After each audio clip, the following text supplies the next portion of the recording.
আল্লাহু আকবার কাবীরা ওয়ালহামদুলিল্লাহি কাসীরা ওয়া সুবহানাল্লাহি বুকরাতাও ওয়া আসীলা। খুবই সহজ বাক্য।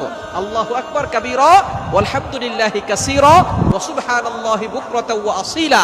এটা যদি আপনি মাত্র একবার পড়েন, আল্লাহ পাক রব্বুল আলামিন আসমানের 7টি দরজা খুলে দিবেন। এরপরে আপনি আল্লাহর কাছে দোয়া করলে আল্লাহ তাআলা সাথে সাথে সেই দোয়াটা কবুল করে নেবেন। আপনার সকল নেক আশাগুলো কবুল করবেন। নামাজ শুরু করার আগে আপনি এই দোয়াটা একবার করে নেবেন। এছাড়া আপনি যখনই দোয়া করবেন আপনি এই দোয়াটা পড়বেন, আসমানের দরজাগুলো আপনার জন্য খুলে দেওয়া হবে এবং আল্লাহর কাছে দোয়া করলে সেই দোয়াটা সাথে সাথে আল্লাহর আরশে আজিমে গিয়ে নক করবে। অবশ্যই দুরূদ শরীফ পড়বেন। দোয়ার আগে দুরূদ শরীফ পড়লে এটা মুআল্লাকুন, ঝুলন্ত অবস্থায় থাকে না, এটা সাথে সাথে আল্লাহর কাছে গিয়ে নক করে। সুতরাং আপনি যখনই দোয়া করবেন এটা পড়বেন, নামাজ শুরু করার আগে এই দোয়াটা পড়বেন, আল্লাহু আকবার কাবীরা ওয়ালহামদুলিল্লাহি কাসীরা ওয়া সুবহানাল্লাহি বুকরাতাও ওয়া আসীলা। আল্লাহ পাক রব্বুল আলামিন আপনার সকল দোয়াগুলো কবুল করবেন, বৃষ্টির মতো রহমত বরকত নাজিল করবেন।